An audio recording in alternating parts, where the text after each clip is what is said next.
गरीबों और कमजोर मरीजों को आसानी से क्यों नहीं मिलता लोहिया संस्थान जैसे वीआईपी अस्पतालों में दाखिला? बेड और वेंटिलेटर की कमी के बहाने से क्यों लौटा दिए जाते हैं बिना सिफारिश वाले मरीज? स्थापना के कई वर्षों के बाद भी क्यों लोहिया संस्थान में इमरजेंसी सेवाओं को नहीं दिया जा रहा विस्तार? बेहतर सरकारी स्वास्थ्य सेवाओं पर क्यों है अफसरों, नेताओं और ताकतवर लोगों का वर्चस्व? राजधानी लखनऊ के प्रतिष्ठित अस्पताल लोहिया संस्थान के निदेशक सिद्धा इंडियन ओपिनियन ने पूछे जनहित के सवाल।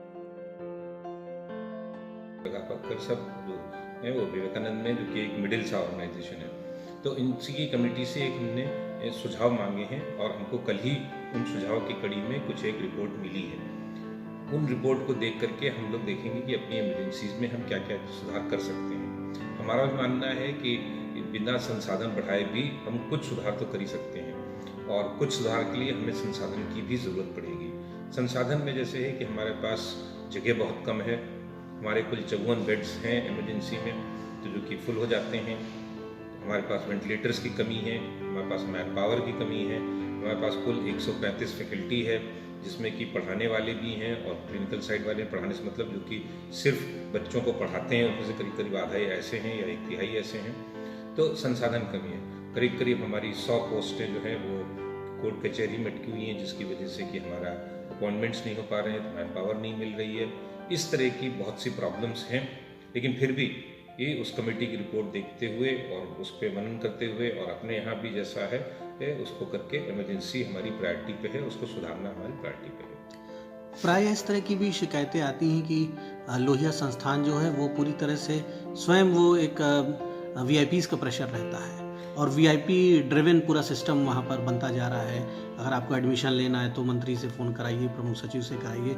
आम आदमी का जो स्पेस है इस प्रीमियर इंस्टीट्यूट में, आम आदमी को बहुत कम स्पेस मिल रहा है। देखिए, बिल्कुल ये भी बिल्कुल सही बात है, क्योंकि होता क्या है कि यहाँ पे जो इमरजेंसी वाली संस्थान हैं वो एक या तो एसजीपीजीआई है या आरएमएल है या केजीएमयू है। एसजीपीजीआई में इमरजेंसीज का बहुत कम रोल रहता है, क्योंकि अभी उन्होंने शुरू की थी और फिर कोविड का टर्म आ गया तो फिर से बंद कर दिए। तो इमरजेंसीज करीब करीब संजय गांधी में नहीं ली जाती हैं, तो इसलिए वहाँ का भी प्रेशर जो कुछ होता है वो आरएमएल पे आता है। जहाँ भी संसाधन कम होते हैं, डिमांड ज़्यादा होती है, वहाँ प्रेशर्स लगने लगते हैं।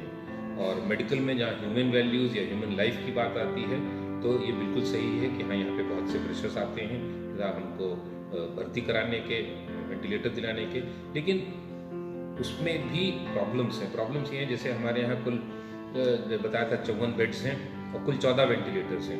अब 14 वेंटिलेटर्स में हम जितने मरीज यहाँ पे आते हैं सबको नहीं रख पाते हैं और उसमें नेचुरली प्रेशर्स आते हैं। और तो सिस्टम्स ये बना रखे थे कि हाँ, एक वेटिंग लिस्ट जैसा रखें और मरीज का डिटेल ले लें और उसको वेटिंग लिस्ट पे रख दें, और जैसे ही कोई वेंटिलेटर खाली होता है तो उसको ला लेते हैं। क्या क्षमताओं को बढ़ाने पर विचार कर रहे हैं? क्योंकि आजकल तो प्राइवेट हॉस्पिटल्स में भी 14 से ज़्यादा वेंटिलेटर्स होते हैं जो सामान्य छोटे हॉस्पिटल्स होते हैं, और ये इतना बड़ा संस्थान है और केवल 14 वेंटिलेटर होना काफ़ी आश्चर्यजनक है। हाँ, ये इस पे हम लोग इस तरह से बढ़ा रहे हैं कि हमारा एक हिस्सा, एक 200 बेड का जो संस्थान है पूरा वो कोविड में चला गया है।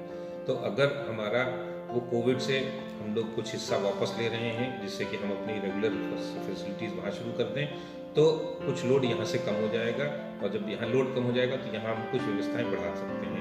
जो हमारा मेन आईसीयू है उसमें तो जगह ही नहीं है 14 से ज़्यादा के रखने की, लेकिन हम उसके साथ साथ सैटेलाइट आईसीयूज, स्पेशलाइज्ड आईसीयूज बना दें, जैसे कि कार्डियक का अलग आईसीयू है, सर्जरी का अलग आईसीयू है, मेडिसिन का अलग आईसीयू है। तो उस तरह से हम लोग अपने संसाधन और बढ़ा सकते हैं।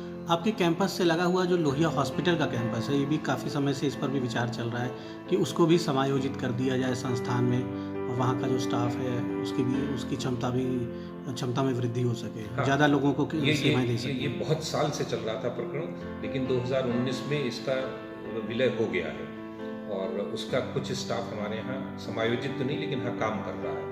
क्योंकि समायोजित में ये एक टीचिंग इंस्टीट्यूट है, यहाँ की रिक्वायरमेंट डिफरेंट है टीचिंग इंस्टीट्यूट की, यहाँ की एमसीआई की गाइडलाइंस फॉलो होती हैं। और वो जो संस्था थी जो इसको कंबाइंड हॉस्पिटल कहते थे, वो कंबाइंड हॉस्पिटल बेसिकली पीएमएस के डॉक्टर्स मैन कर रहे थे। उनका भी टर्म कुछ थोड़े दिन तक का और है, और धीरे धीरे करके वो अपने पैतृक संवर्ग में जाते रहेंगे। एक चीज़ जरूर हम कहेंगे कि ये दोनों संस्थान पूर्व में जब लोहिया संस्थान अलग था और जो कंबाइंड हॉस्पिटल अलग था, दोनों के काफ़ी अच्छा नाम था और अच्छा काम कर रहे थे दोनों एडमिनिस्ट्रेशन। लेकिन जब दोनों का विलय हुआ है तो थोड़ी सी जो सिस्टम है उसमें थोड़ा सा एक टर्मोइल कह लीजिए, या दोनों का विलय होने पे कुछ ना कुछ एक फ्रिक्शन सा होता है, तो थोड़ी सी प्रॉब्लम्स उसकी वजह से भी बढ़ी हैं।